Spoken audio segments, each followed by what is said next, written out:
పదములు చెప్తాను, వినండి. లస్సీ మజ్జిగతో చేసి నీళ్ళగా తాగుతానులే మనం ఎండలకాలం. అదే లస్సీ.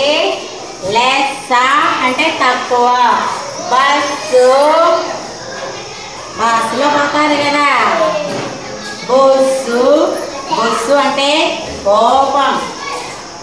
ఇక్కడ తీయే. కస్సు బుస్సు కస్సు అంటే కోపం అన్నమాట. జల్సా జల్సా అంటే ఏదైనా ఎక్కువ ఖర్చు పెట్టడం. ఖర్చు పెట్టకూడదు ఎక్కువ ఎప్పుడు. తుస్సు టైర్లలో గాలి పోతుంది కదా, అప్పుడు తుస్ కలిపోతుంది కదా, అదే తుస్సు. సదస్సు అంటే మీటింగ్లు పెద్ద పెద్దవి జరుగుతూ ఉంటాయి అన్నమాట. తపస్సు మునులు చేస్తూ ఉంటారు కదా తపస్సులో కూర్చొని, అదే మనస్సు. సరస్సు చెరువు నీళ్ళుండేది, పెద్దగా ఉంటాయి సరస్సు. ఉషస్సు వెలుగు. తేజస్సు వెలుగే అన్నమాట. దుస్సల కౌరవుల చెల్లెలు. దుర్యోధనుడు దుశ్శాసనుడు వాళ్ళ చెల్లెలు. వాళ్ళు 100 మంది కౌరవులు. పాండవులు 5 మంది. కౌరవుల చెల్లెలు అన్నమాట, చెల్లెలమ్మ. దుస్సల.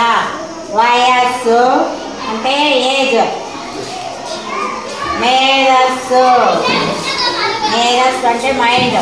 యశస్సు వెలగడం.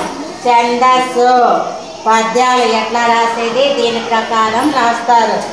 అప్సరస అప్సరస ఎక్కడ ఉంటుందంటే ఆ దేవలోకంలో ఇంద్రుని దగ్గర 3 ఉంటారు కదా అప్సరసలు, వాళ్ళల్లో ఆయమ్మన్నమాట అప్సరస.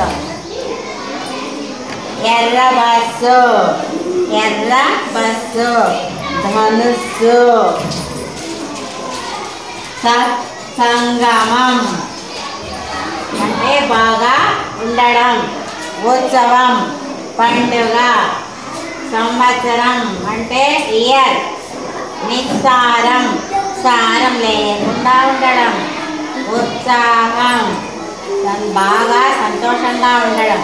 శిరస్సు శిరస్సు అంటే కళ.